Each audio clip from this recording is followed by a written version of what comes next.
Muy buenas tardes. Vamos a dar inicio a la defensa de examen del alumno Manuel Portillo Cedillo. Le va a presentar su tema de tesis, que es el sistema de votación por internet, Fidelis, cuyos asesores fueron la doctora Linaria, presente, la doctora Mica Nuez, un servidor, y tenemos el agrado de tener al comité de sinodales, al doctor Francisco José y al doctor Cuauhtémoc Mancilla. Entonces, ahí la nota son 40 minutos de exposición, después de la base de preguntas.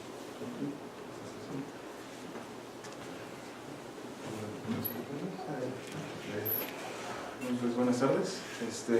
Como ya mencionó el doctor Amica, les voy a presentar mi tema de tesis titulado Sistema de votación por internet Fidelis. Mi nombre es Manuel Portillo. Les voy a hablar un poquito de lo que es el contenido de la presentación. Está estructurado en 4 partes, que sería la parte de la introducción, donde abordaré lo que sería la motivación, problemática, objetivos y justificación de nuestro trabajo. En la segunda etapa estaremos mostrando lo que es el marco teórico para poner un poquito en contexto lo que vamos a trabajar. Vamos a hablar de lo que serían esquemas de votación electrónica, vamos a hablar del contexto criptográfico que los engloba, un poquito del estado del arte, para continuar con lo que sería la propuesta Fidelis, junto con su descripción, arquitectura, los procesos y las pruebas que se realizaron. Y bueno, para finalizar tendríamos lo que serían nuestras conclusiones y nuestro trabajo.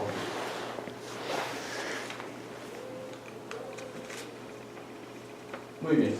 Bueno, pues desde la antigua Grecia los seres humanos han tenido la necesidad de elegir líderes para tomar decisiones en representación de un conjunto de individuos.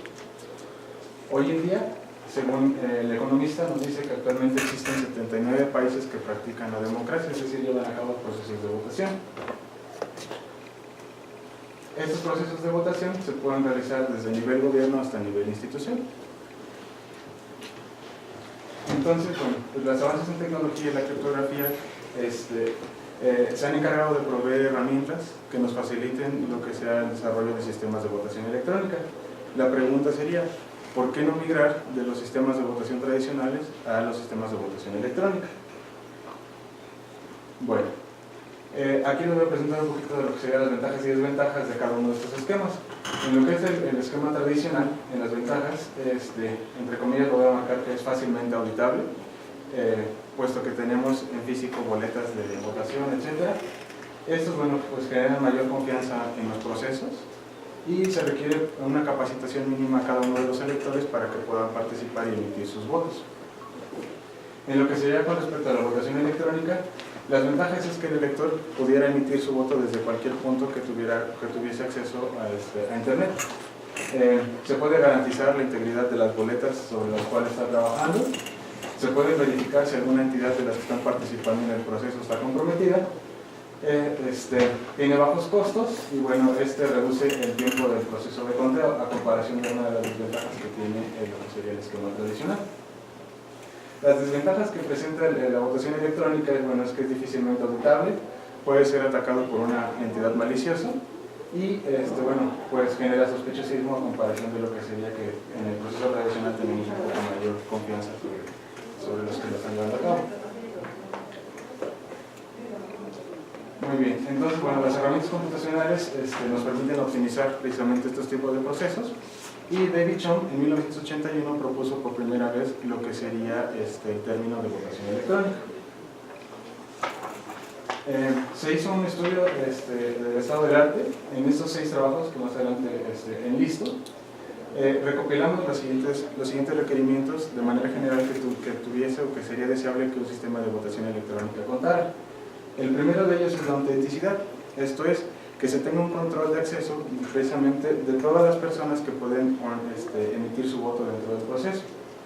Esto se logra con lo que sería los procesos de autenticación, ya sea por 1, 2 o 3 factores, que es algo que el usuario sabe o que tiene. El siguiente requerimiento sería lo que es la privacidad. Para esto utilizamos lo que son los esquemas descifrados. Esto quiere decir que una vez que se emite el voto no se sepa el contenido de cada uno de ellos. El tercer requerimiento es la integridad. Eso es para verificar que ninguno de los elementos participantes durante todo el proceso sean alterados, como pudiera ser, por ejemplo, la boleta de votación, el conteo, etc. Y para esto se utilizan lo que son las funciones picadillo. Otra característica muy importante es el anonimato. En el caso de que yo estuviera votando de manera electrónica, se pudiese tener acceso o se pudiera tener el rastreo del origen de donde se está emitiendo el voto. Entonces pudiera dar un indicio de quién está emitiendo dicho voto, etc.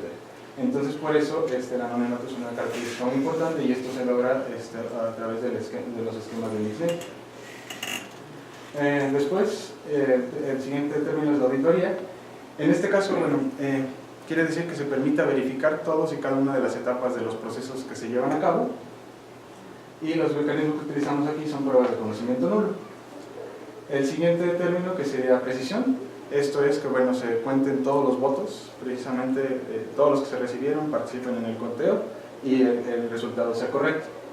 En cuanto a usabilidad, bueno, que los sistemas sean precisamente simples a la interfaz del usuario para que no requiera precisamente de esa capacitación para entender el proceso de votación. La robustez, que sea resistente a ataques. La escalabilidad, que pueda ser, como lo mencionamos, desde pequeña o a gran escala. La eficiencia es que sea tolerable con tiempos razonables para lo que sería el tratamiento para el usuario. La equidad, este punto también se conoce como el punto de no coerción. Y lo que dice aquí es que no se sepan lo que serían resultados parciales de la votación a lo largo del proceso, porque se puede, digamos, algún candidato participante pudiera empezar a cargar cargar la tendencia hacia un lado. Y finalmente, con lo que sería la unicidad, es que únicamente se cuente un voto por cada uno de los votantes. El principal problema con estos es que la existencia de unos contraponen la existencia de otros. En el caso, por ejemplo, de la autenticidad, que nos dice que tenemos que registrar o permitir el acceso nada más a las personas que están autorizadas. La privacidad y el anonimato nos dice, bueno, que no se sepa quién es el que está votando. Entonces es una parte muy difícil de sobrellevar. Otras características que también se pueden llevar, digamos, en contra, sería la parte de la auditoría, en este caso, que aquí se nos facilitan herramientas o algunos recibos, etcétera, para poder auditar o verificar los procesos de votación. Mientras que en la equidad, pues nos dice, bueno, nos dice que no sea coercible, que no tenga manera los candidatos, en este caso, de saber hacia dónde está la tendencia de la votación. Y esto, bueno, pues es una fuerte problemática en lo que es la implementación de este tipo de sistemas. Nuestro objetivo general, entonces, es implementar un sistema de votación utilizando un nuevo esquema que estamos proponiendo, utilizando unas primitivas criptográficas que permitan cubrir la mayor cantidad de los requerimientos previamente mencionados. Y bueno, esto para llevar a cabo procesos de votación a pequeña escala. Entre nuestros objetivos particulares son 4. El primero de ellos fue revisar el estado del arte para analizar ventajas y desventajas que se presentan en lo que se ha desarrollado. El segundo punto sería proponer un esquema de votación para garantizar al elector que el proceso se lleva a cabo de manera correcta. El tercero sería proponer un esquema de verificación para poder auditar este esquema de votación. Y finalmente diseñar e implementar un sistema de votación por internet utilizando este esquema que estoy mencionando y implementarlo en los procesos de votación, inicialmente lo que sería de aquí del CIENDESTAF.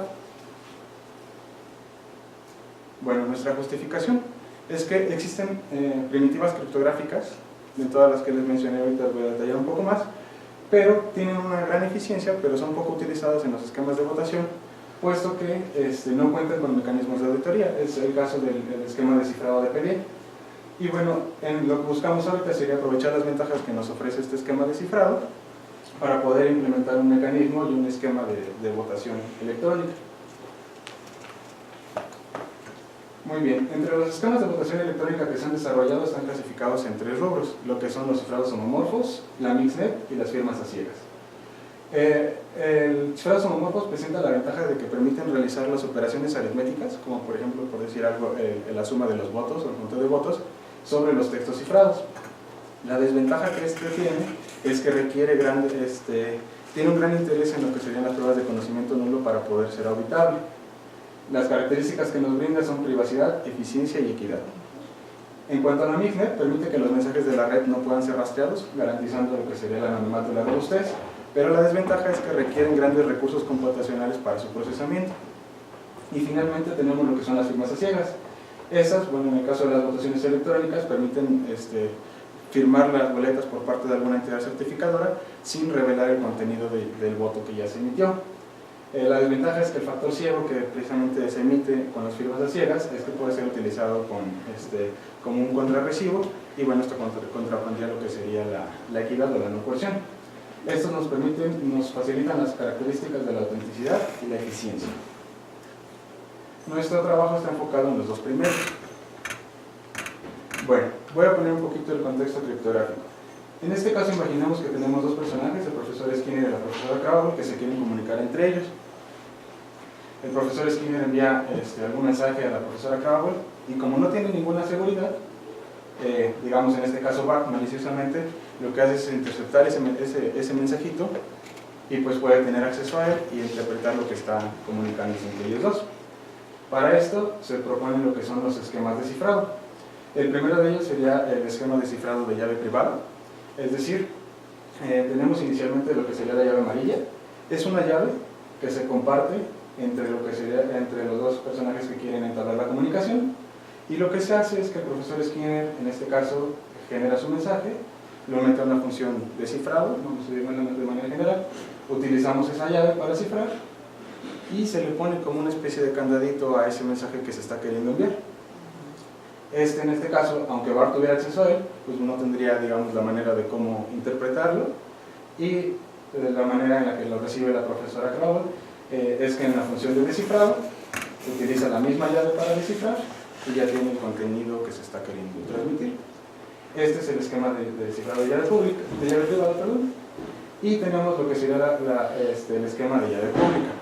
Esto lo que se hace es generar un par de llaves por cada personaje que quiere interactuar en el esquema de comunicación. Tenemos una llave pública y una llave privada para cada uno de ellos. Y lo que se hace en este caso, por ejemplo, es que el profesor Skinner quisiera enviarle el mensaje a la profesora Crowell, como hemos visto, utiliza la llave pública de la profesora Crowell, que esta precisamente es pública porque todo el mundo la conoce. Ciframos el mensaje se envía.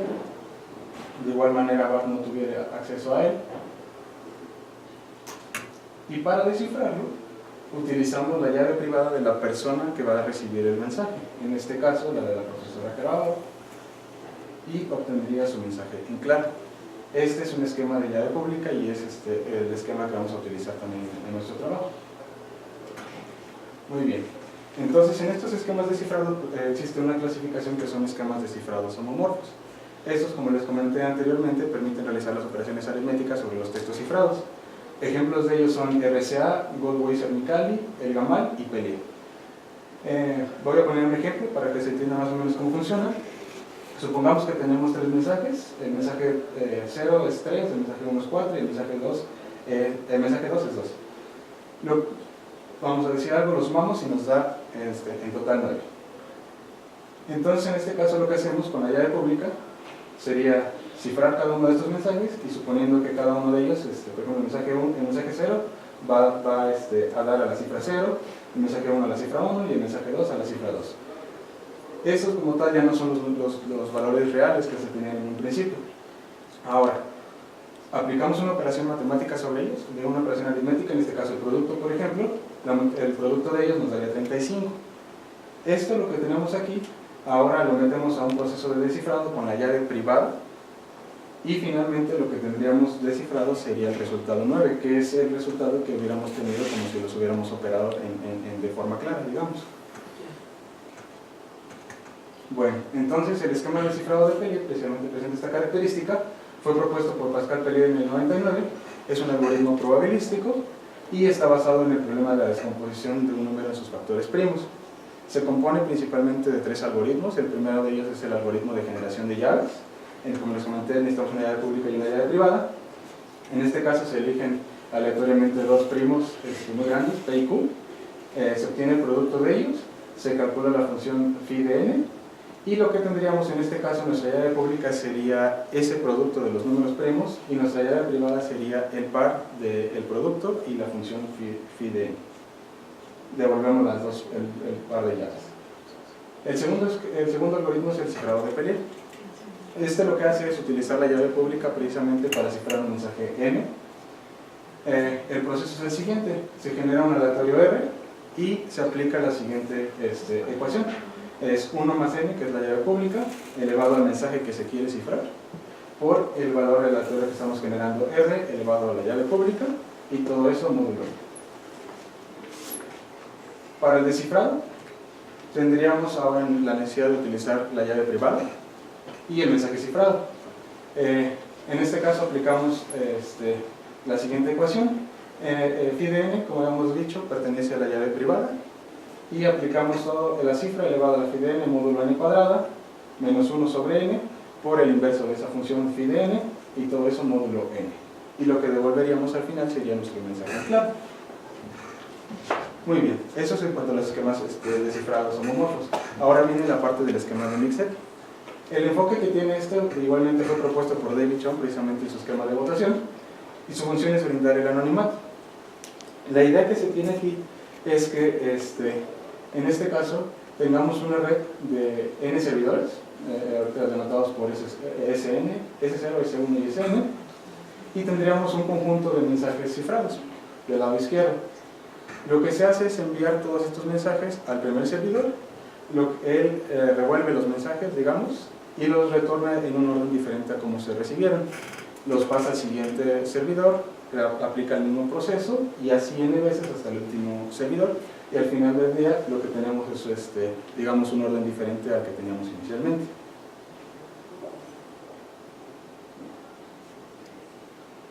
Muy bien, entonces del esquema de esquema de Mixnet tenemos la derivación que es store. Hace referencia a lo que sería el encaminamiento de cebolla, tiene la misma idea de la Mixnet, y lo que se hace es, suponiendo que tenemos un cliente y lo queremos conectar con el destino, tenemos ya una red de servidores en particular. Lo que se hace es que el cliente manda el mensaje al proxy, que es la entrada de esta red precisamente. El proxy entabla un circuito por el que va a mandar precisamente este mensaje, no siempre es el mismo, y le pide su llave pública a cada uno de ellos. Lo que hace es precisamente empezar a cifrar este mensaje con la llave pública del último servidor hasta el primero, es decir, va formando como una especie de capa de cifrado sobre cifrado sobre cifrado.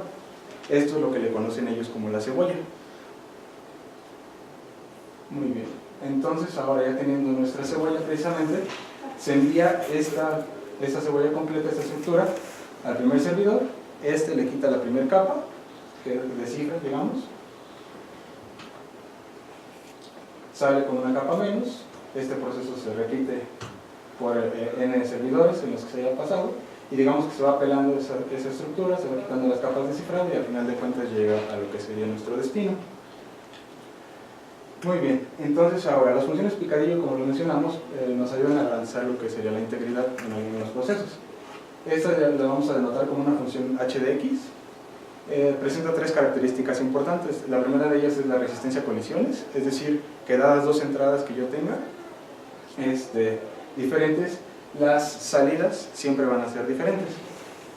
Son funciones de un solo sentido, es decir, que siempre que se tenga una entrada x nos va a dar un resultado y, pero no podemos ir de y a x. Y finalmente, bueno, que son deterministas, es decir, que siempre que ingresa la misma entrada x siempre va a dar la misma salida y. En este caso, para ponerlo un poquito en el esquema, supongamos que tenemos, en este caso reciben cadenas de bits, x lo vamos a llamar, lo pasamos a nuestra función h y nos regresa una cadena de bits llamada y. Característica de esto es que x puede tener un valor arbitrario, y en el caso de y siempre va a tener un tamaño de salida fijo. Ejemplos de ellas son funciones el MD5, SHA-1, SHA-256, SHA-384, SHA-512, y el tamaño de bigesto es el tamaño precisamente que les comentaba de la salida que tiene cada uno de ellos. Muy bien, ahora, con respecto a lo que sería la autenticidad en estos requerimientos, tenemos la autenticación por dos factores. La autenticación por dos factores no es otra cosa más que un proceso de autenticación donde se utilizan dos de los tres factores que nos sirven para identificar a un usuario. El primero de ellos es algo que el usuario sabe, pudiera ser algún nombre de usuario, alguna contraseña, etc. Algo que el usuario tiene, pudiera ser una tarjeta, un token electrónico, y algo que el usuario es, como en el caso de las huellas dactilares o patrones en los iris. Bueno, continuamos con lo que serían las pruebas de conocimiento nulo, esto es para garantizar lo que sería la auditoría. Este ejemplo, voy a tratar de resumirlo un poquito. El objetivo de estas pruebas de conocimiento nulo es tratar de revelar, más bien tratar de decir que poseo algo sin revelar ese algo realmente a alguna tercera entidad. En este ejemplo, por ejemplo, el profesor Skinner le preguntaba si tuviese la llave de la puerta y Bart no quiere mostrarle esa llave al profesor Skinner. Entonces, ¿qué es lo que pasa? Bueno, se propone esta prueba en la que se le dice, muy bien, Bart le dice, más bien el profesor Skinner le dice a Bart, ahorita decido que llegues por el lado norte de este esquema. Entonces Bart lo único que tendría que hacer pues sería caminar y decir, mira, yo estoy llegando del lado norte. Muy bien. Ahora, en la siguiente iteración, por decir algo, el profesor Skinner otra vez le puede decir, ¿sabes qué? Ahora quiero que llegues por el lado sur. Bart, si tiene la llave, pudiera abrir esta puerta, caminar a través de él y precisamente llegar por el lado sur. Ahora, esta requiere de varias iteraciones debido a que, por ejemplo, en el primer caso, que el profesor Skinner le dijo, quiero que llegues por el lado norte, Bart estaba situado en el lado norte. Entonces, digamos que con eso no se comprobaría que Bart tuviese la llave, puesto que inicialmente ya estaba del lado donde el profesor Skinner propuso, y digamos como que pudiéramos decir que le atinó. En el segundo caso, pudiéramos decir que también Bart estaba del lado sur, que fue la que eligió el profesor Skinner, y pudiera, digamos, por decir algo, atinarle. Por eso es que las pruebas de conocimiento nulo requieren de varias iteraciones para ver, digamos, de manera probabilística que realmente no es cuestión de suerte que estoy precisamente sabiendo hacia qué lado me va a pedir el profesor Skinner salirse, del lado norte o del lado sur, sino que a través de varias iteraciones poder demostrarle que yo puedo abrir esa puerta y salir por el lado en el que él me lo está proponiendo, sin mostrar la llave. Muy bien. Entonces continuamos con lo que sería nuestro estado del arte. Se tienen dos trabajos realizados aquí en el CIMBESTAT. El primero de ellos fue por Claudia Patricia. Es un sistema de votaciones electrónicas seguras, así lo denominaría. Fue desarrollado en 2005. Mejora la propuesta del esquema propuesto por Chong, donde hizo unas correcciones a lo que sería la parte del proceso de autenticación. Este fue un trabajo de maestría y utilizó el esquema de firmas a ciegas basadas en RSA. Posteriormente, en 2011, María de Lourdes, en un trabajo de doctorado, propone también un esquema de votación, y en este caso requiere 4 entidades certificadoras y utiliza el esquema de firmas a ciegas, pero definidas sobre lo que serían emparejamientos bilineales. Entre los demás trabajos que se investigaron son los siguientes. El primero de ellos fue en 1992, utiliza firmas a ciegas basadas en RSA. El problema que tenían ellos es que podían enmascarar los votos al momento del proceso de votación. El segundo de Hassim, en 2009, utiliza ya un esquema propuesto de Mixnet, pero pues hacía el interprocesamiento precisamente de pasar los mensajes a través de la Mixnet.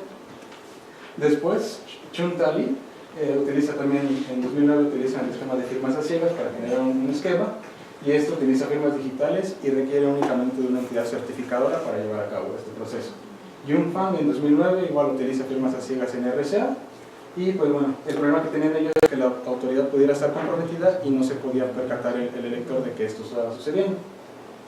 Etelay, en 2011, igual él propone un esquema de firmas a ciegas nuevo, precisamente de él, pero resulta ser ineficiente en el cálculo de lo que serían los factores ciegos.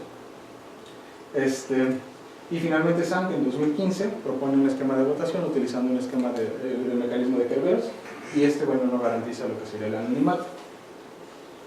Y tenemos finalmente lo que sería el sistema de votación de Helios. Fue desarrollado por Benadida, utiliza una mezcla precisamente de lo que son los cifrados homomorfos y Mixnet.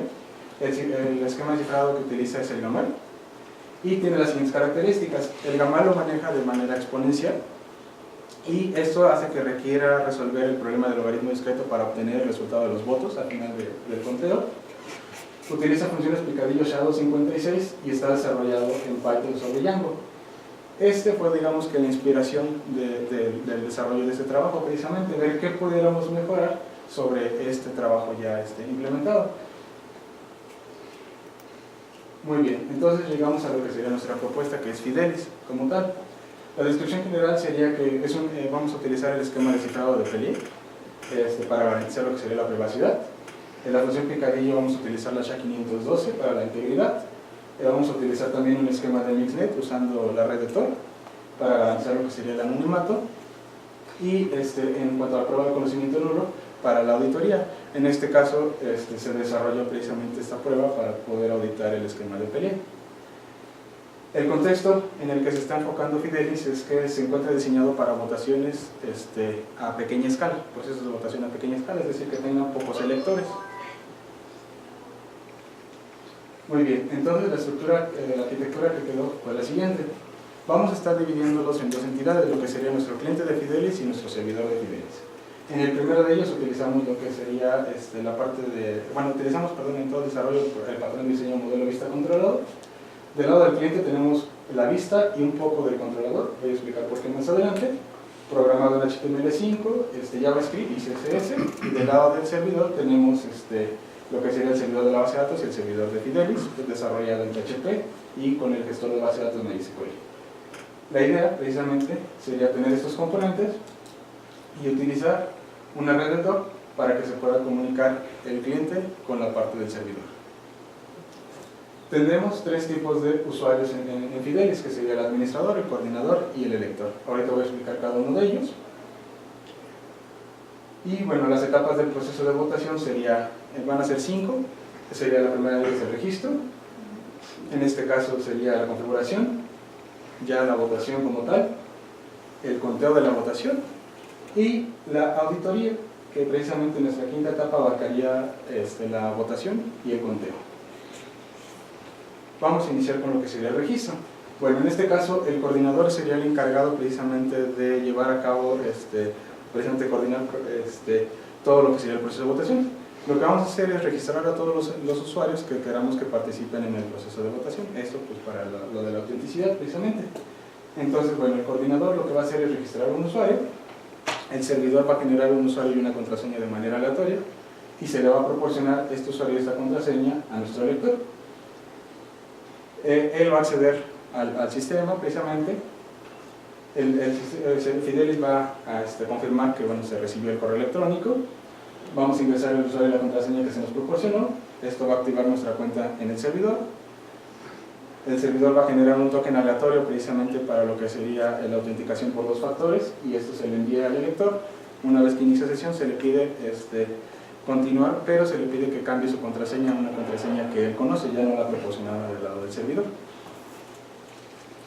En cuanto a la configuración, sería la segunda etapa. En este caso participa lo que es el administrador y el coordinador. El coordinador solicita a Fidelis generar el par de llaves. Aquí hago diferencia precisamente entre el cliente de Fidelis y el servidor de Fidelis. ¿Por qué? Porque la generación de llaves se va a llevar a cabo del lado del cliente. Vamos a utilizar el esquema que les mencioné, el algoritmo de generador de llaves de Pellier. Nos va a retornar lo que sería nuestra llave privada y nuestra llave pública, y estas las vamos a recibir digamos, los administradores. Lo que sería a continuación sería que la llave pública que estamos generando para esta votación se le va a enviar al coordinador para que tenga posesión de esta llave. La segunda etapa sería, de la parte de la configuración. El coordinador entonces ahora lo que va a hacer es registrar el proceso de votación. El sistema crea la votación, vamos a registrar la lista nominal con base en el padrón electoral que se registró previamente. Se crea la votación otra vez. En este caso es la continuación de la creación de la votación. Se registra la boleta, ya se crea la boleta como tal y se pide que se selle la votación. Esta es una parte muy importante en este proceso. Para sellar toda la votación lo que hacemos, el primer paso es sellar la lista nominal, es decir, aplicar una función picadillo, en este caso la SHA-512, a toda la lista nominal de los electores participantes. Esto nos va a regresar un picadillo. Esto pues es con el fin de que ya no se pueda alterar la lista de participantes en el proceso de votación. Posteriormente lo que se va a hacer es que ya tenemos fijo nuestro número de participantes dentro del proceso.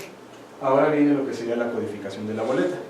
Esto es, con base en el número de preguntas y de respuestas que tuviese la boleta, se va a iterar sobre ellos para asignarle un valor de peso a cada opción en la boleta. lo que vamos a hacer es, en este caso, contar los números, la cantidad de dígitos que tiene la cifra total de nuestros votos, digo, de nuestros votantes, y se va a iterar sobre cada una de estas opciones precisamente en la boleta. Voy a poner el ejemplo. Tuviésemos 7 electores, entonces en este caso lo que tendríamos la pregunta, por ejemplo, elijo un presidente para, tendríamos 3 opciones. La codificación quedaría así: unidades para el candidato A, decenas para el candidato B y centenas para el candidato C. En el caso de que tuviéramos una cantidad de electores con dos dígitos, tendríamos que ir incrementando esa potencia de 10 de 2 en 2 precisamente, para tener un espaciado entre cada uno de ellos. Más adelante les voy a explicar cuál es el objetivo de esto. Esto entonces se codifica la boleta. Ya una vez que está codificada la boleta, se le aplica otra vez una función picadillo y se obtiene el picadillo de la boleta. ¿Para qué? Pues para garantizar que la boleta no sea editada, digamos, durante el proceso. Muy bien, entonces para ya finalizar este paso, tenemos el picadillo de la boleta, el picadillo de la lista nominal, tenemos todos los datos de nuestra votación y a todo esto le aplicamos nuevamente una función picadillo y nos genera un picadillo ya de toda la votación. Bueno, con esto ya pues garantizaremos que tampoco los datos de la votación sean alterados durante el proceso. Ahora sí viene la parte de la votación. En este caso, el servidor, ya una vez que se inicia el proceso de votación, el servidor envía a cada uno de los usuarios la URL donde se le va a permitir emitir su voto. En este caso, la URL que estamos mandando se concatena de la siguiente manera: es el dominio del servidor, seguido del picadillo SHA-1. En este caso, el objetivo de aplicar SHA-1 aquí fue que el tamaño del picadillo fuera un poco más pequeño para poder mandarlo en la URL, eso es indistinto. Después concatenado con lo que sería un token aleatorio. ¿Esto con qué objetivo? Pues que cada URL es personalizado para cada uno de los votantes que participan. Entonces, para n votantes tendríamos n URLs diferentes para n boletas distintas. Muy bien, entonces lo que hace es ingresar su usuario y su contraseña al sistema, se validan los datos, se genera ese token aleatorio, otra vez para la autenticación por 2 factores, se recibe el token, se ingresa este token al sistema y ahora sí se envían los parámetros para llevar a cabo el proceso de votación. ¿Qué es lo que envía? La boleta de votación y la llave pública con la cual va a cifrar el voto. Muy bien, ya que tenemos la boleta y la llave pública del lado del cliente, el usuario va a emitir su voto, es decir, va a seleccionar la opción deseada en esta boleta. En nuestra función de cifrado, que es el esquema de cifrado de Pellier, se metería entonces esta boleta utilizando la llave pública que se proporciona. En este caso se cifra ya el voto como tal. A le vamos a aplicar una función picadillo para que nos dé un picadillo más, que lo vamos a conocer como el tracking number, es decir, para poder garantizar al usuario que ya una vez que este voto está recibido, pues no va a ser alterado, digamos. Entonces se envía el tracking number al usuario y finalmente lo único que viaja al servidor es el voto cifrado. Él jamás conoce lo que sería la opción por la que emite su voto. Muy bien. En la etapa del conteo, entonces, tenemos la participación del administrador. Él lo que hace es solicitar al servidor el conteo de los votos y lo que hace él es el producto de todos los votos. Es decir, ya recibió una lista de N votos. Gracias al esquema que estamos utilizando, su propiedad homomorfa nos permite realizar el producto de estos votos y guardarlo en una cifra total. Vamos a llamarlo cifra, CT. Entonces, lo que va a hacer el servidor es enviar esta cifra total al cliente. Del lado del cliente, nuevamente tenemos ahora nuestra función de descifrado. Lo que haríamos sería ingresar esta cifra y utilizar la llave privada que únicamente el administrador posee. En este caso, podemos descifrar la votación, obtenemos ya el resultado en claro, y suponiendo en este caso nos dio un 412. Ahorita voy a explicar cómo quedaría este proceso de decodificado. Muy bien. Recordando el primer ejemplo en el que teníamos 7 votantes con 3 opciones por boleta, la codificación que quedó fue 1, 10 y 100. Suponiendo que se recibieron 2 votos para A, 1 voto para B y 4 para C, tendríamos 7 votos en total. Y digamos que el resultado que estaríamos obteniendo sería el 412 que les mencioné anteriormente. Aquí ya pudiéramos decodificar el resultado. ¿Por qué? Porque sabemos que el candidato A se mapea con unidades del resultado, el candidato B se mapea con decenas y el candidato C se mapea con centenas. En este caso tendríamos 4, 1 y 2, que son los correspondientes a la lista de votos que se recibieron. En el caso que tuviéramos los 14 votantes, que teníamos dos cifras en el número de votantes, la codificación que se tuvo fue 1, 100 y 10.000, suponiendo que se reciben 10, 1 y 3 votos. El resultado que estaríamos descifrando sería precisamente 30110. Igualmente, ocupando el mapeo de la codificación, sabríamos cuál es el resultado para cada uno de estos candidatos. Muy bien, ahora continuamos con lo que sigue la auditoría. Esta es la parte pues, un poquito más pesada de los procesos de votación. Suponiendo que yo soy un elector y mi voto lo emito por el candidato A. En este caso, cifro mi voto con la llave pública y yo quiero saber, o mi pregunta sería, ¿cómo sé que realmente Fidelis me está cifrando por la opción que yo estoy enviando? Lo que se hace entonces es publicar los parámetros con los que se cifró, en este caso el valor aleatorio R, y en nuestro módulo de verificación tendríamos estos parámetros precisamente. Lo que hacemos es leer las 3 opciones de la boleta, ciframos el voto por A con ese factor R, nos da una cifra, ciframos el voto por B, nos da una segunda cifra, y el voto por C nos da una tercera cifra. Y lo que haríamos al final del día sería ver con cuál de estas empata. Lo correcto sería, digamos que si yo voté por A, pues tendría que empatar la cifra 1 con la cifra 1. Después tenemos lo que sería la auditoría del conteo. En este caso publicaron que la cifra total era 7, ¿no? El administrador descifró y él me dijo que el resultado es 412. Pero ¿cómo sé que realmente la cifra está dando como texto en claro ese resultado? Si no tengo yo la capacidad de poder descifrar ese resultado. Lo que se propone entonces es utilizar este texto en claro, que es la salida que me está dando el administrador. Lo voy a cifrar utilizando la llave pública, agrupando el mismo esquema de cifrado, y esto me va a dar una cifra CB. La prueba de conocimiento no lo que estamos proponiendo se basaría entonces en checar, bueno, en este caso, verificar la equivalencia entre la cifra CT y la cifra CB, que en este caso pues tendrían en teoría que ser originadas a partir del mismo texto en claro, que sería el resultado. Muy bien, entonces bueno, este es el algoritmo que se propone para la verificación del conteo. Las entradas son la cifra total, el valor en claro publicado y nuestra llave pública N. Aquí lo que hacemos es obtener el tamaño de la llave. En el primer paso es el valor de K. Lo que hacemos es generar un valor aleatorio Y, en este caso del esquema de cifrado el valor R, en este caso lo estamos llamando Y. Igual se genera S y aplicamos precisamente esta U. Esta U que está trabajando aquí, si se dan cuenta, tiene la misma forma de lo que sería un cifrado de Pellet. Entonces lo que haríamos sería, digamos, cifrar precisamente este resultado en U.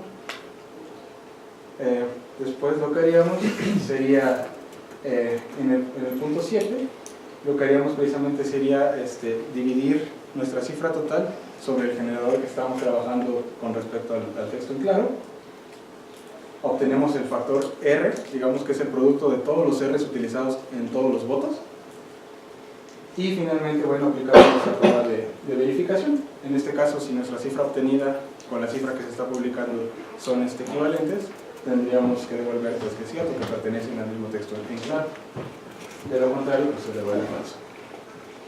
Con respecto a nuestras pruebas, se realizaron 3 tipos de pruebas, que fueron las pruebas unitarias, funcionales y de rendimiento.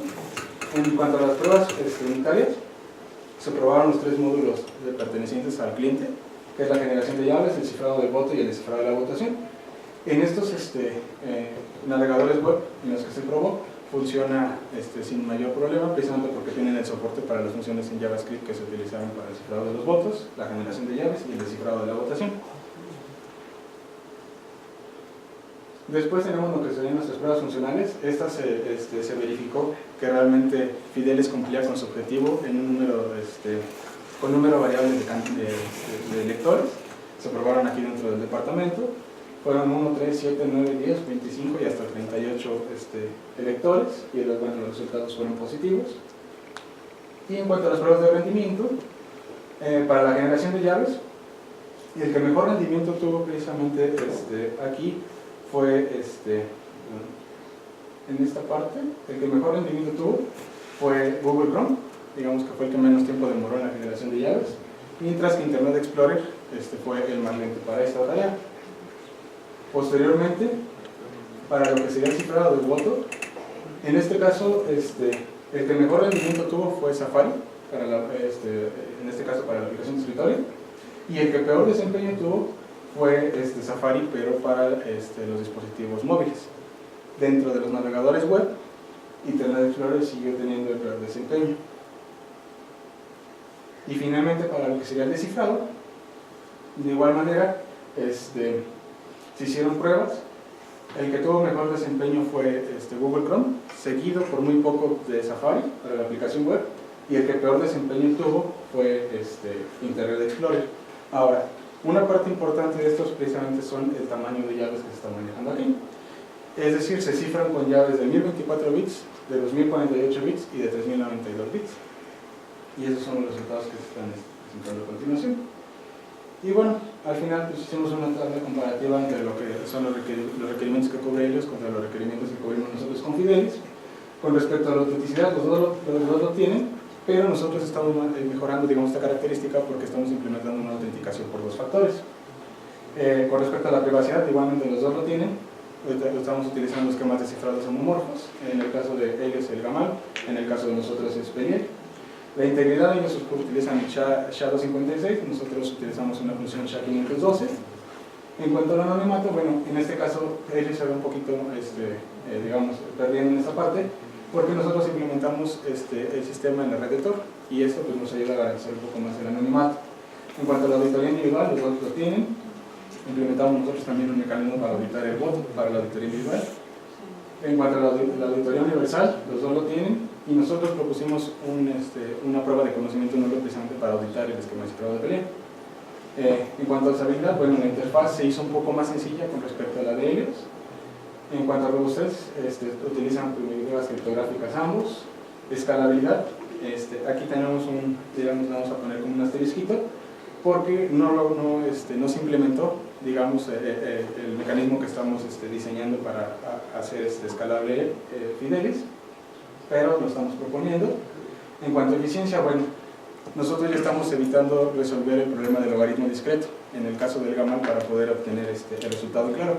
Nosotros nos estamos evitando ese paso, y una vez con el descifrado ya obtenemos el resultado. Finalmente, la equidad, bueno, los votos que están recibidos dentro del servidor están cifrados, es decir, aunque tuviéramos acceso a ellos, no pudiéramos saber cómo va la tendencia de las votaciones. En cuanto a la unicidad, bueno, se implementaron controles para evitar precisamente que cada uno de los votantes emitiera más de un voto, y la presión, bueno, tienen el mismo mecanismo para precisamente saber que contaron correctamente.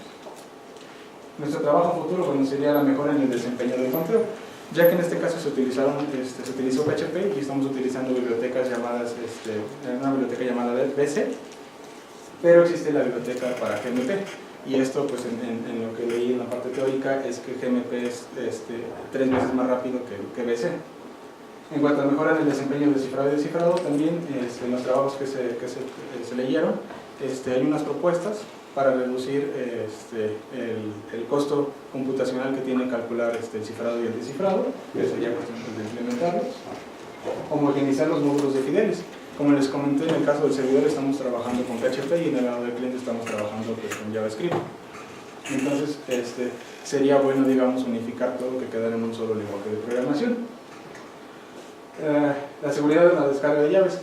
Como les mostré en el caso del administrador, él descarga la llave pública, la llave privada, pero las descarga de manera, digamos, en claro, es decir, tiene el acceso directo de las dos llaves. Y pues aquí lo que se propondría sería que se descargaran de manera cifrada en el caso de la llave privada. Incrementar el número de pruebas de seguridad, pues ahora sí que para seguir probando Fidelis y poder garantizar que es seguro, e implementar unos mecanismos pues, de escalabilidad. Y bueno, finalmente pues estas son todas las referencias que utilizamos, y con eso estaría terminando la presentación. Muchas gracias.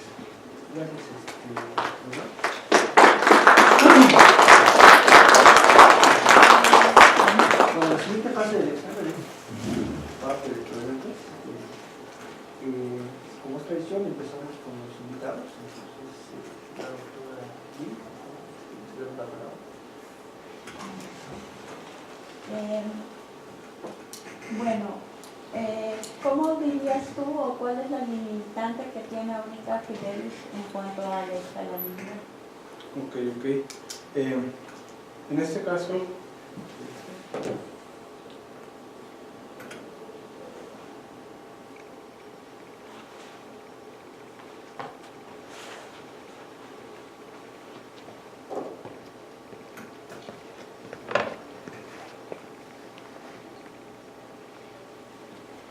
nuestro algoritmo que estamos implementando para la codificación utiliza base 10 y se va elevando un exponente con base en el número de dígitos que vamos a requerir para ir contabilizando el total.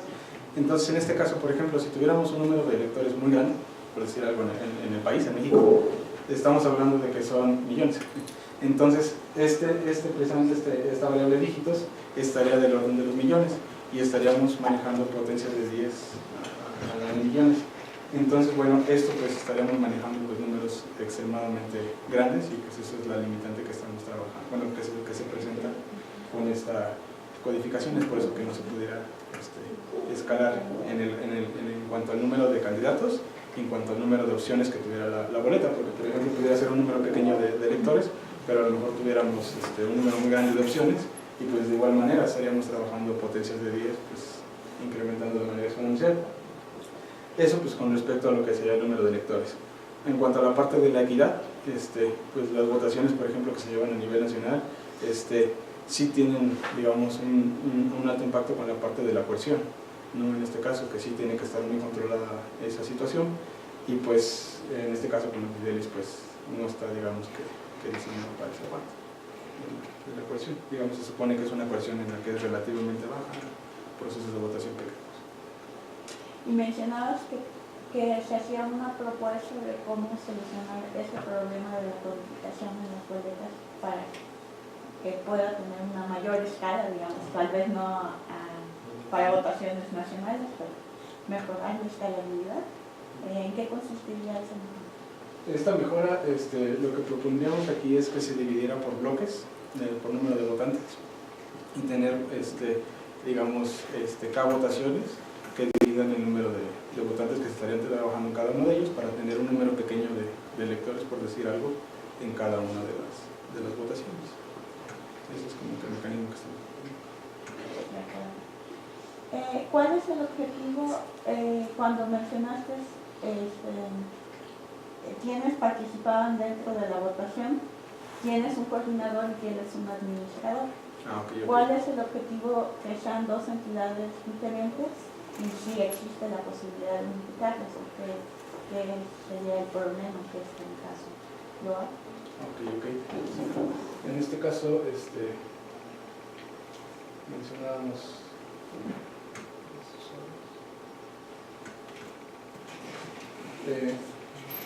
en este caso, bueno, el elector sería la persona que emite su voto, el coordinador sería el que organiza toda la votación y el administrador es el que posee las llaves, la llave pública y la llave privada originalmente, y es el que tendría la capacidad, en este caso, de poder descifrar el conteo final. Lo que se busca es que el administrador sea una entidad, digamos, en la que se confíe plenamente. Por decir algo, en el caso del simple staff, el administrador podría ser el director, ¿no? En este caso, que fuera el único que posee este par de llaves. Y el problema que tendríamos, otro rol que pudiera desempeñarse por parte del administrador podrían ser a lo mejor los representantes de cada uno de los candidatos, ¿no? Pudiera ser, digamos, que ese representante sea el único que tenga esa capacidad de saber cuál es el resultado. El problema que se manejaría, digamos, en unificarlos al final del día sería que en cuanto al coordinador, digamos, como que le dimos un permiso pues más abajo en cuanto al administrador. Suponiendo que el coordinador no fuera el administrador no fuera el coordinador, suponiendo que fueran los dos,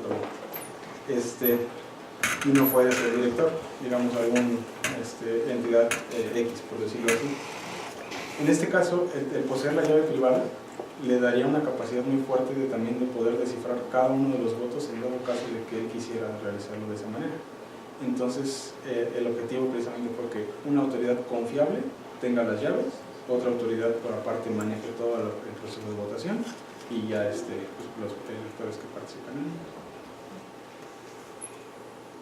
Mencionaste que ellos utilizan Gamal y Fidelis utiliza Pelé. ¿Cuál sería la ventaja de Pelé sobre Ok, el primero de ellos sería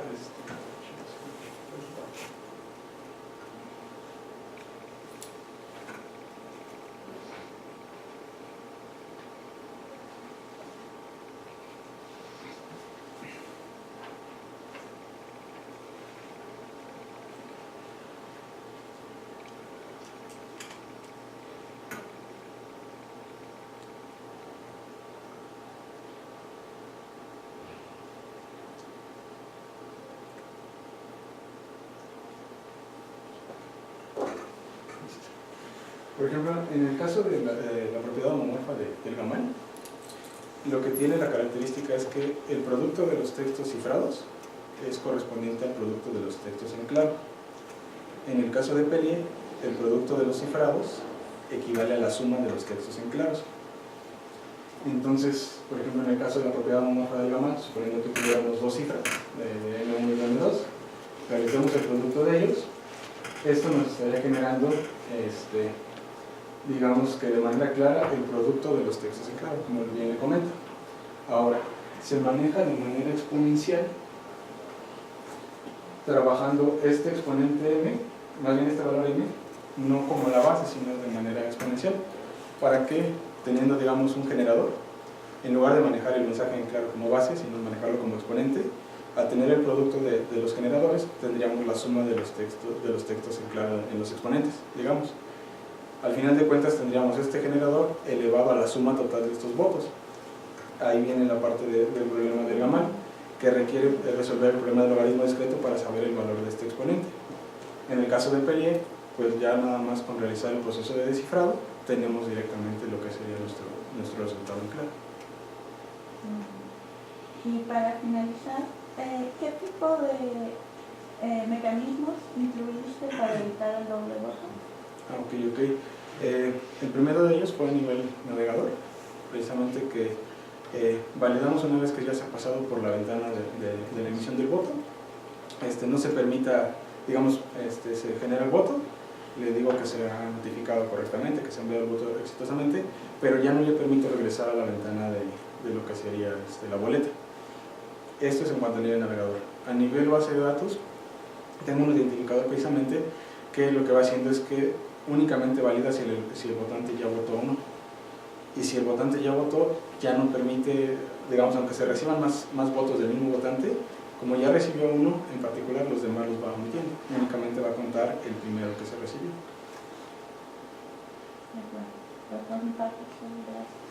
Gracias. Le cedemos la palabra al doctor García. Primero, la primera lámina donde dice las ventajas sobre las votaciones electrónicas y las tradicionales, ahí mencionaste sospechosismo.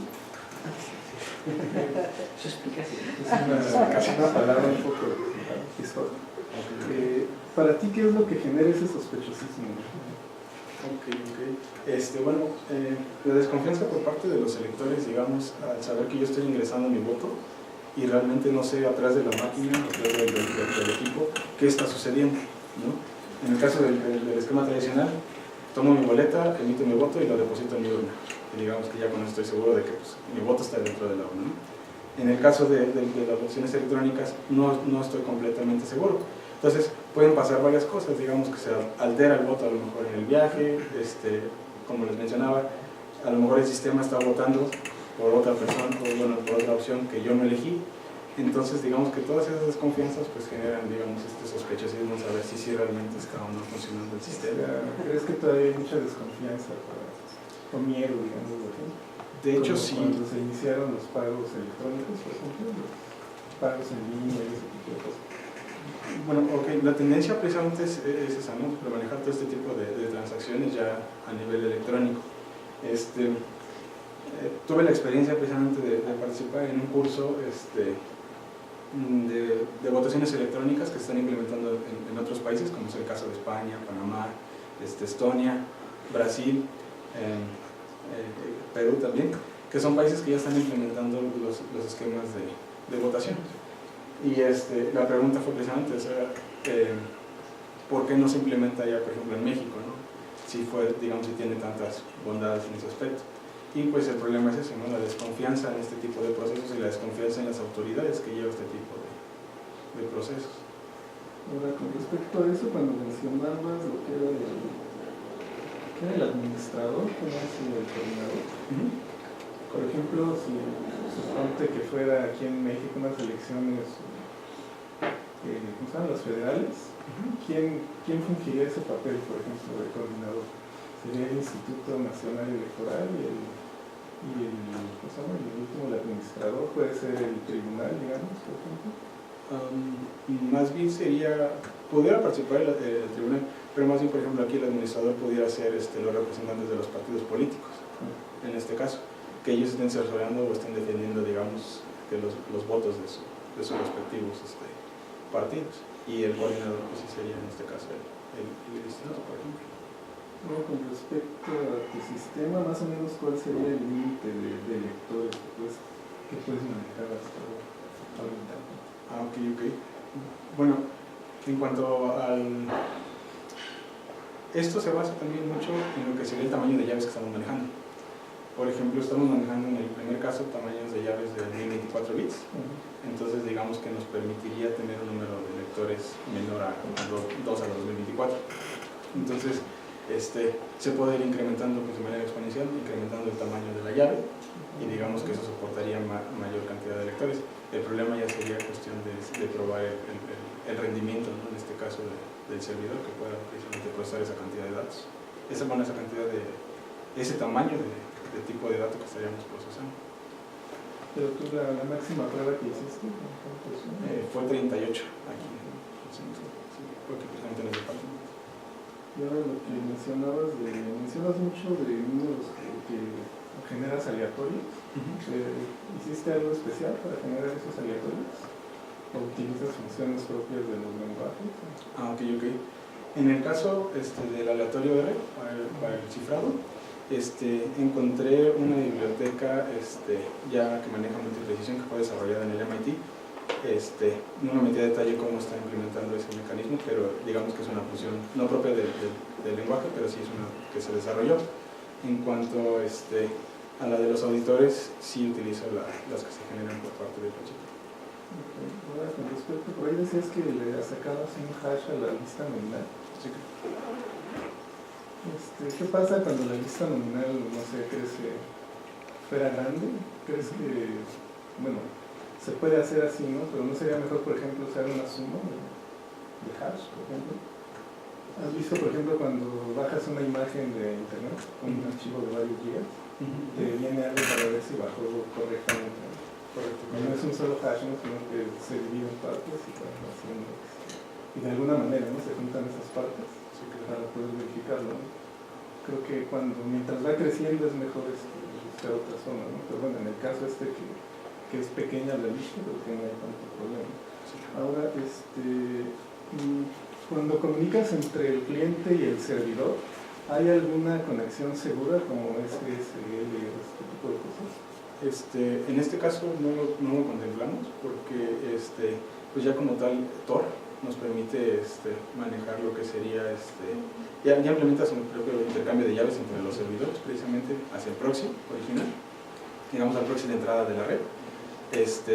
Entonces ya no lo vemos como tal necesario, y pues como también Tor nos digamos facilita o ya tiene implementados esquemas de cifrado, pues prácticamente podríamos decir que ya de manera segura, ¿no? Aparte de que estamos cifrando el voto, se cifra con los mecanismos de Tor y viaja de esa manera en la red. Lo de la cebolla, ¿no? Que decías que va a cifrar. Exactamente, eso es esquemas de... Cuando explicaste todo, entonces cada servidor va haciendo una presentación del orden inicial. O sea, son como, cada servidor va cambiando el orden digamos que entran en un orden, ¿no? Los usuarios, y nos va permitiendo, ¿no? Cada uno. Sí, exactamente, lo hace por...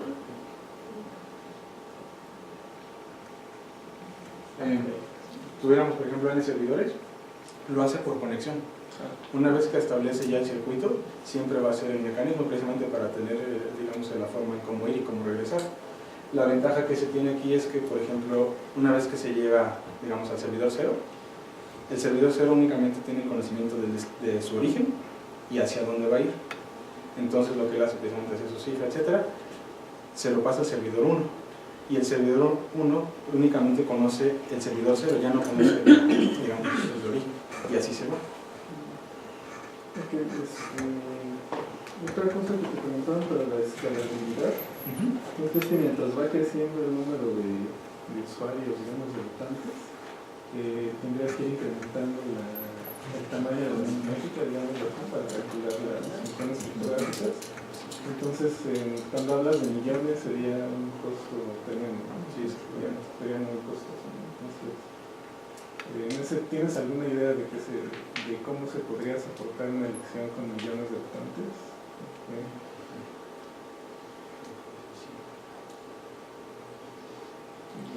Es muy complicado todavía.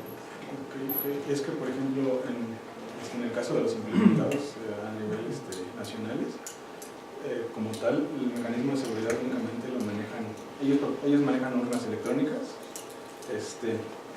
donde el elector va a emitir su voto y listo. Lo que hacen ellos como tal, no a veces, bueno, en algunos casos, no cifraban el voto, únicamente tenían como que mecanismos de seguridad en el servidor que iba a recibir los votos por cada urna, y era lo único que manejaban. Y en algunos países tomaban el servidor físico, lo llevaban hasta donde tenían que llevar el conteo y ahí llevar el proceso. Pero sí, no sé. Creemos que no usan esta parte del cifrado modo. No, como tal no. Es algo más, empresas más características de seguridad, ¿no? De los primeros que están de los requerimientos, ¿no? Entonces esas urnas electrónicas no cumplen algunos de los requerimientos que se les ponen. Exactamente. Por último, nada más mencionaste por ahí que algún sistema tenía la desventaja de que se podían enmascarar botas. ¿Qué es aquí? ¿Qué es como enmascarar botas? Ok. Sí, de hecho fue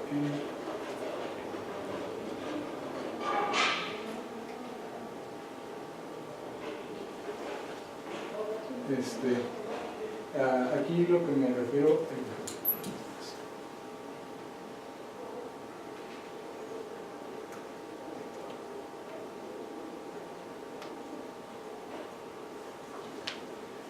es en el caso del autor de Atsushi. Lo que hacían ellos es que, por decir algo, ya recibían un número de votos y podían, digamos, no detectaban si alguna entidad maliciosa inyectaba otro tipo de votos. Entonces, digamos que ya de la lista original o de la lista real que se recibió, ellos podían meter otros y no alcanzaban a detectar este detalle. El tuyo era eso llamó. Pues ya no se pueden estar. Exactamente, aquí una de las características que yo quería hacer precisamente es que participaran todos los electores para llevar una auditoría de este tipo.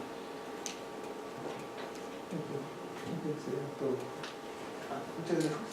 Le cedemos la palabra al doctor Francisco. Gracias por la presentación. ¿Te puedes decir a la primera tabla en que pones ventajas y desventajas de los esquemas? El mismo comentario que hizo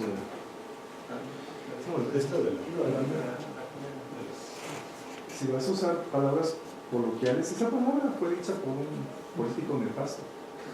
Entonces, por lo menos ponlo en itálicas y ya es la titulación, porque como es un examen, tienes que ser bastante formal en tu lenguaje. ¿Te puedes ir a la lámina 14, por favor?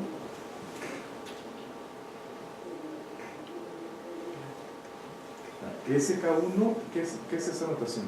Ok. En este caso es public key y secret key. ¿Pero hay aquí una llave secreta? En el caso del esquema de llave pública, sí. ¿Se llama llave secreta técnicamente? No, es llave privada. Ya lo hemos conversado, ¿verdad? Entonces, Sí, claro. La llave secreta aquí está mal dicha.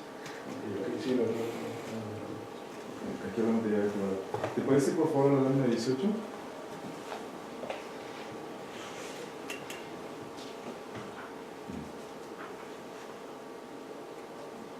Este es el descifrador. ¿Puedes decir, por favor, qué es FIDN? Sí, claro que sí, FIDN. Voy a regarlo el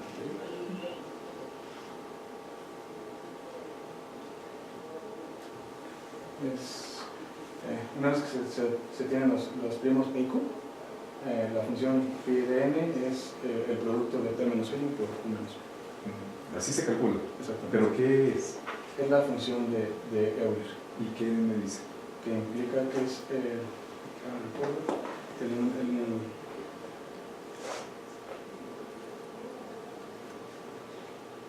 la cantidad de números primos más pequeños que n.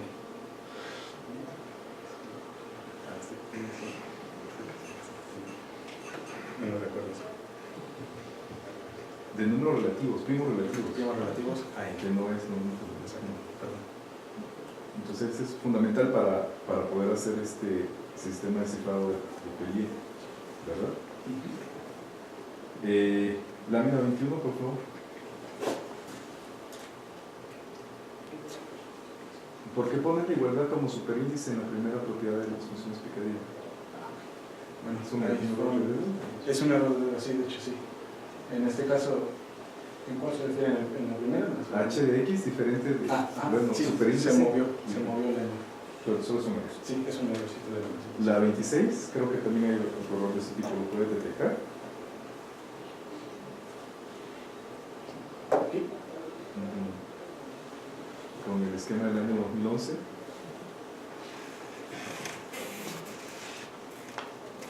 ¿Cuál es el problema? El problema es en el problema.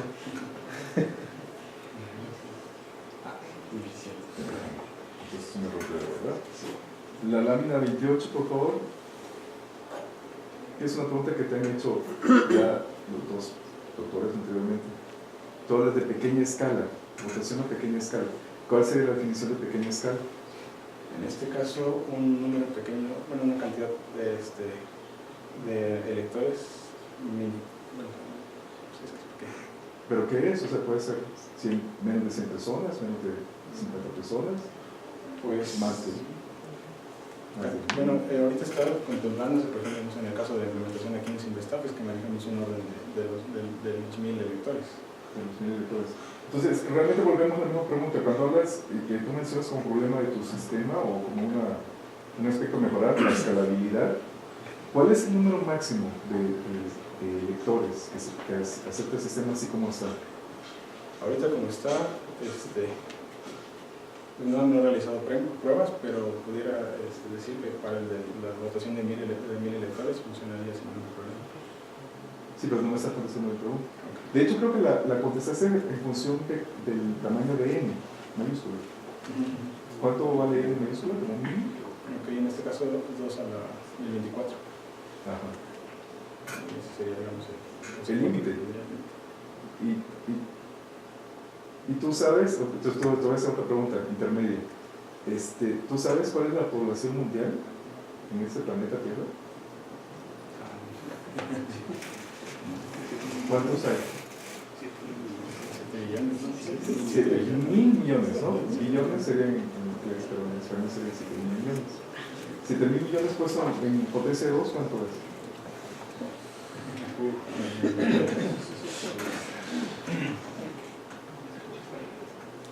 ¿1 billón es?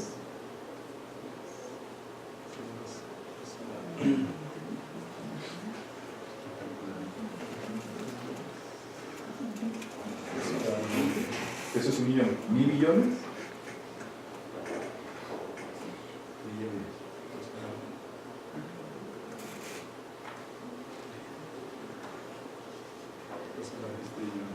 ¿Cuánto es 1.000? En base a 2. 2 a la 20. 1.000. 1 millón dice que es 2 a la 20. ¿Y 1.000? 2 a la 10. Entonces 1.000 millones es 2 a la 30. 2 a la 30. Y 8.000 millones, digamos que hubiera, ¿sería cuánto? 2 a la... No, ya te llevabas 2 a la 30 con 1.000 millones, ¿no? Ajá. 2 a la 30, 1.000 millones. Ok.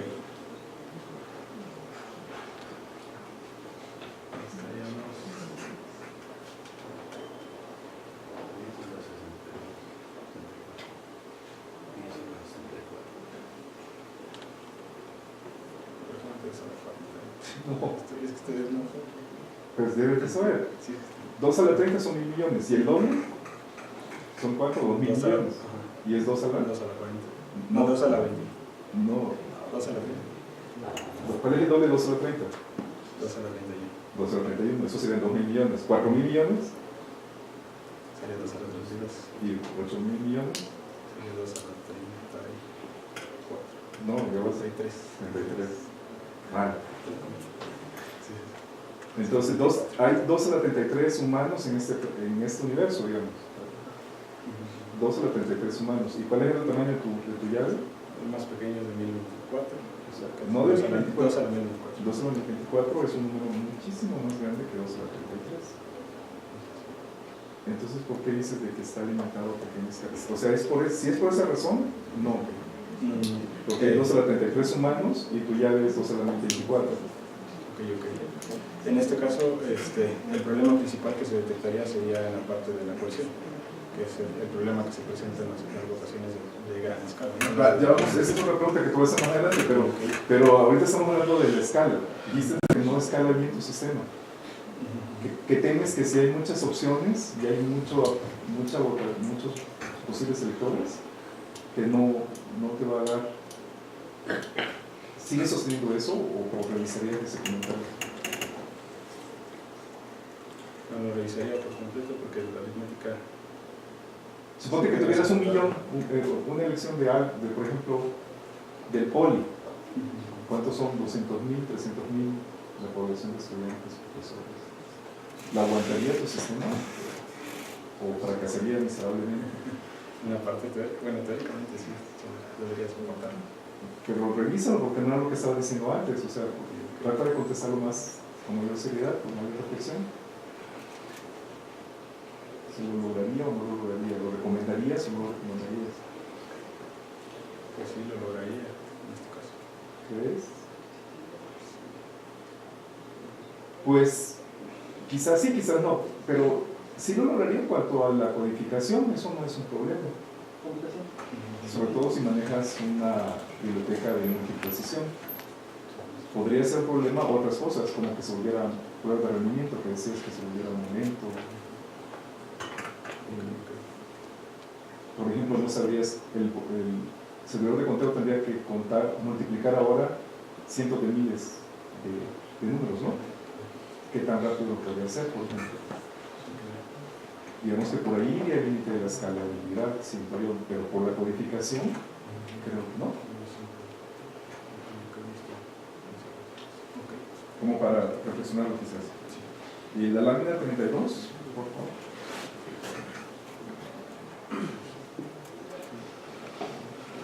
Fíjate que aquí te quedó muy bonita la animación, pero yo me mareé mucho con el cliente. ¿Quién es el cliente?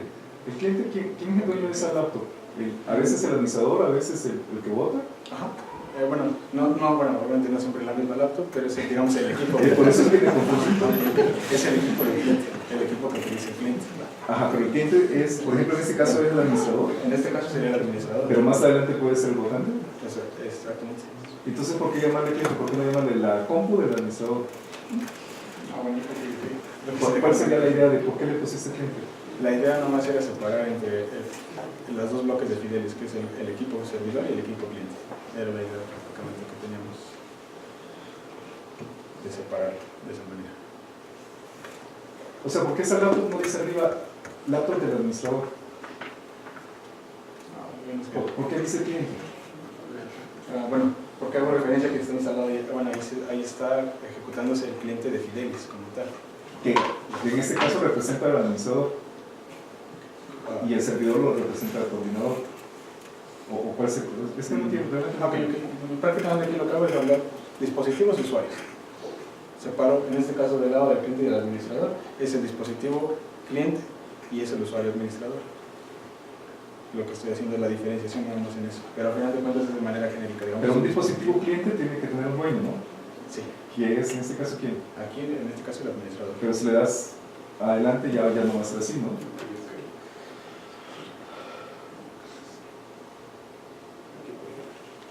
Ajá.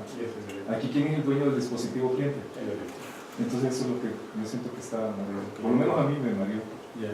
No entendía bien cómo se todavía, si no me puedes como para pensar. ¿Te puedes ir a la lámina 45, por favor?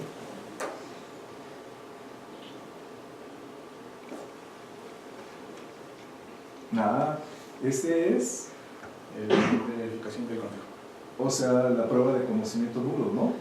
Pero nos mencionabas en la explicación que la prueba de conocimiento nulo típicamente tiene que tomar varias iteraciones para que se convenza al verificador de que el que está haciendo la prueba no la ganó por chiripada, sino porque realmente sabe lo que está dando, ¿no? Correcto.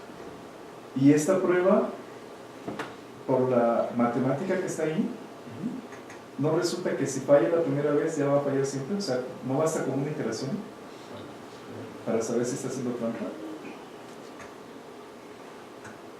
Sí, de hecho, en el caso de que sea falsa, sí, con una sola iteración. Como una sola iteración.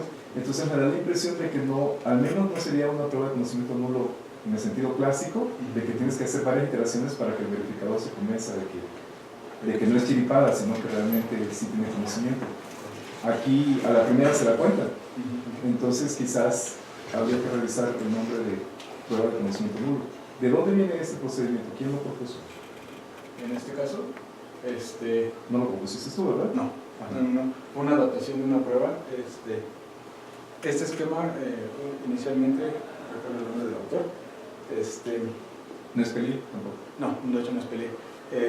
Precisamente utilizaban el esquema de Pelé y lo que hacían ellos era, digamos, proponer un esquema para votaciones a grandes escalas, en este caso niveles nacionales, y lo que tenían ellos es tener separado el nivel local, luego tenían un nivel, era local, era por agrupaciones y bueno, a nivel nacional. Entonces lo que hacían ellos era tener los votos cifrados con la llave del servidor, en este caso de la localidad. Después esos mismos votos cifrados con las llaves de y con las llaves de Sí, pero eso no es mi pregunta, ¿no? no, bien, bueno, o sea, la idea, digamos, la esencia de esta prueba fue poder comprobar que ese texto en claro o en mi voto está, digamos, correctamente cifrado en los tres servidores con las tres llaves. Por eso, parecido a al uso que tú le estás dando. Exactamente. De ahí La pregunta es si realmente tiene el nombre técnico de conocimiento nulo. Habría que ver si una prueba de conocimiento nulo, que a la primera se da cuenta de si sí o si no, realmente merece el nombre de prueba de conocimiento nulo. Esa es la observación. O sea, quizás el nombre de prueba de conocimiento nulo no está tan bien aplicado, o quizás sí, me gustaría que lo revisaras. Sí. Yo siento que no, pero no estoy seguro. Como lo manejaban los autores, era prueba de conocimiento nulo sobre los mensajes. Pues igual que sí. Me llama la atención porque a la primera se da cuenta si sí o si no. Yo pensaba que era algo intrínseco de las pruebas de conocimiento nulo hacer iteraciones. Mi última pregunta se refiere al doble voto. Tú mencionaste que tu sistema ofrece resistencia a que alguien quiera hacer doble voto. Correcto. En cuanto a que la aplicación lo bloquea, digamos, si quiere votar una segunda vez, y que en la base de datos te vas marcando, ¿no? Si ya se votó. Pero pues eso no detiene a un hacker.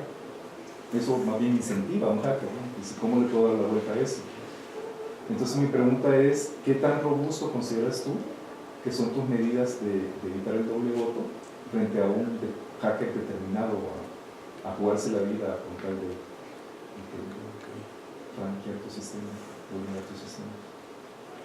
Pues, por ejemplo, ahorita toda la seguridad, digamos que se enfocó en los mecanismos de cómo procesa Fidelis la información, pero por ejemplo la parte de cómo guarda la información, ese sería buscar otras maneras de seguridad, ¿no? Porque ahorita, por ejemplo, está directamente en la base de datos, si se compromete la base, pues obviamente se puede, digamos, alcanzar a hacer alteraciones en ese tipo de votos, y la manera en cómo nos daríamos cuenta pues sería auditándolo, pero por parte de todos los electores.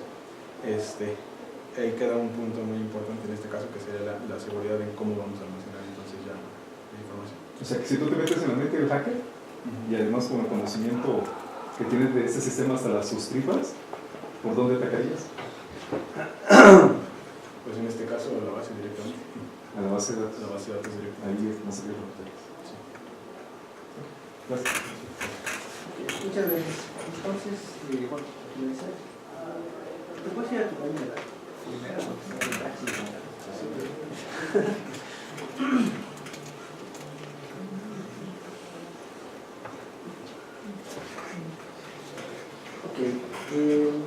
Ahí comentas que la ventaja es fácilmente auditable, ¿no? Y aquí es difícilmente auditable precisamente por esta situación, ¿no? De que se tiene que tener a toda la grupo de votantes para hacer este tipo de votación, ¿no?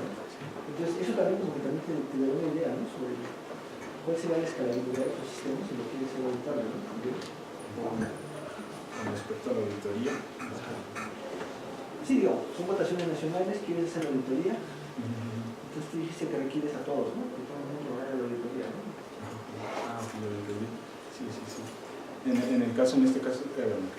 En el caso de la auditoría de conteo, no implicaría ya ahí la cantidad de votos, porque al final de cuentas estamos trabajando ya sobre el resultado total cifrado.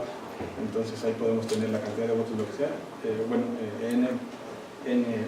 votos, y a final de cuentas trabajamos únicamente sobre el resultado para verificar eso. Pero en el caso de que hubiese inyección de votos y cosas por el estilo, sí necesitamos la participación de todos para saber quién realmente quién realmente emitió su voto o quién no. Y eso sí sería un problema, porque son millones de electores en ese caso, ¿no? Y ya vamos a la pregunta que decía el doctor, ¿y en Politécnico crees que sea posible?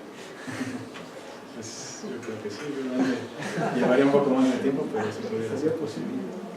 Ok, ahora, ahí tienes una cuestión ahí en las ventajas de la votación tradicional, ¿no? Que se requiere una capacitación mínima, ¿no? Sí, ahorita viendo todo lo que hay de este lado de la votación electrónica, ¿qué debe de saber un usuario de votación electrónica para poder Emitir su voto? emitir su voto?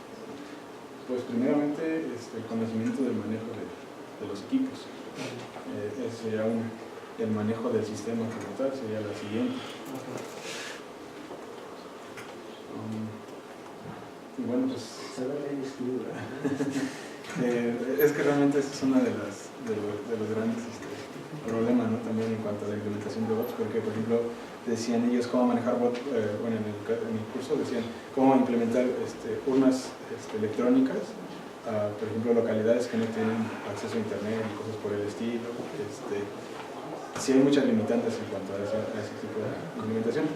Y bueno, pues prácticamente si tuviéramos la capacitación del votante para votar, en el caso de las elecciones tradicionales, aquí en el caso de México, la capacitación que se le dice únicamente esta es tu boleta, aquí la única forma en que vas a votar es marcando con una X tu voto, ¿no? Y en caso de candidatos independientes, escribir, ¿no? Por decir algo, esa es la única capacitación que necesita la persona. Y en este caso pues sí sería un poquito más complejo, ¿no? Ok, y entonces, ¿tú crees, por ejemplo, digamos, lo que vamos a implementar aquí en caso de Estado, que por el tipo de personas que trabajan en el campo para el voto sería factible hacer esto? Pues yo creo que sí, porque muchos estamos metidos especialmente en este ámbito de equipo de cómputo, entonces yo creo que sí sería factible en ese caso. Sería factible, ok. Otra, tú comentabas algo sobre las entidades certificadoras, ¿no? Que muchos están rotos. En tu caso, ¿cuántas necesitas? En este caso, ninguna autoridad certificadora, únicamente necesitamos una entidad en la que sea, digamos, confiable. O sea, porque no necesitamos que nos certifique absolutamente nada en los procesos de votación. Y, bueno, ya para finalizar, hay algo que a mí me llama mucho la atención, que es la parte del manejo de errores, ¿no? Vamos a suponer que tú tienes solo un cliente, voy a emitir un voto, ¿no? Y a la hora de estar emitiendo el voto, se le acaba la batería de la computadora o se va la luz. Ahí, ¿cómo el votante sabe que si se emitió su voto o no se emitió su voto? ¿Qué pasa con esto? Ok. Ahorita como estaría implementado sería que el usuario vuelva a ingresar e iniciar sesión en la URL que se le indicó donde estaría su boleta localizada. Si el voto pues no se recibió, le permitiría acceder directamente a la boleta todavía.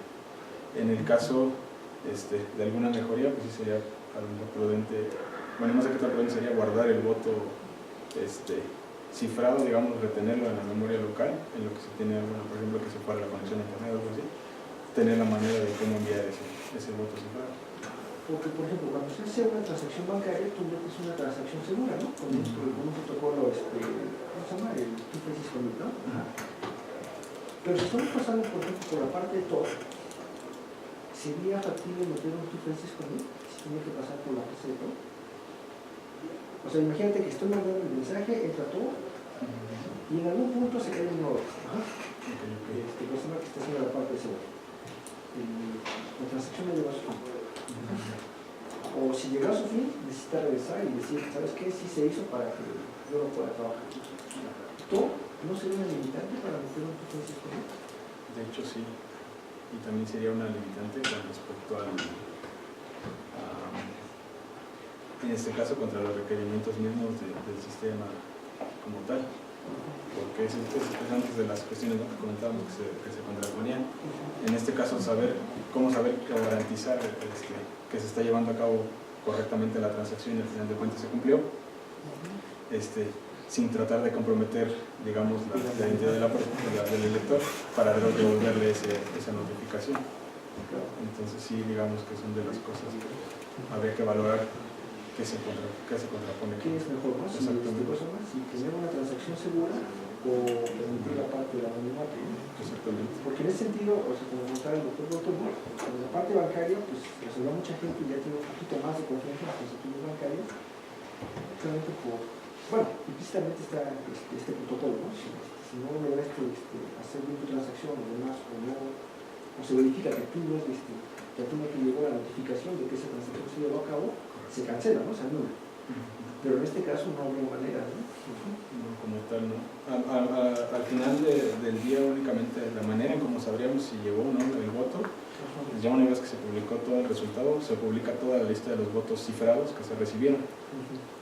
Y lo que haríamos precisamente con el tracking number que se le regresa al usuario, lo que haría es buscar ese tracking number en la lista de todos los votos y verificar que realmente esté dentro de la lista de los votos publicados.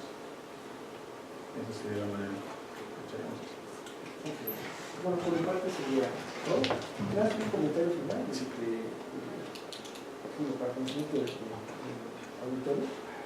El sistema que está proponiendo, bueno, que ya ha desarrollado se está pensando aplicarlo directamente a las votaciones de Semestar. Entonces, confiamos en que es un buen producto para ellos. Sí, a petición del director, ¿sí? Entonces, bueno, gracias.